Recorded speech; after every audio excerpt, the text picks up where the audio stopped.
സങ്കീർത്തനം 34 12-13 തിരുവചനങ്ങൾ. ജീവിതം ആഗ്രഹിക്കുകയും സന്തുഷ്ടമായ ദീർഘായുസ്സ് അഭിലഷിക്കുകയും ചെയ്യുന്നുവോ? തിന്മയിൽ നിന്ന് നാവിനെയും വ്യാജഭാഷണത്തിൽ നിന്ന് അധരങ്ങളെയും സൂക്ഷിച്ചുകൊള്ളുവിൻ. പരിശുദ്ധ പരമദിവ്യകാരുണ്യ ഈശോയ്ക്ക് എന്നേരവും ആരാധനയും സ്തുതിയും പുകഴ്ചയും ഉണ്ടായിരിക്കട്ടെ.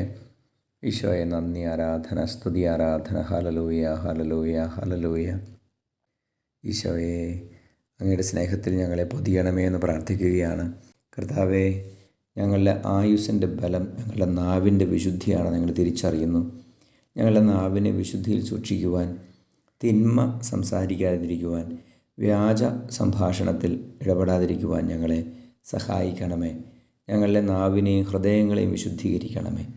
നമ്മുടെ കർത്താവ് ഈശോമിശിഹായുടെ കൃപയും പിതാവായ ദൈവത്തിൻ്റെ സ്നേഹവും പരിശുദ്ധാത്മാവിൻ്റെ സഹവാസവും നിങ്ങളോടുകൂടി ഉണ്ടായിരിക്കട്ടെ, ഇപ്പോഴും എപ്പോഴും എന്നേക്കും. ആമേൻ.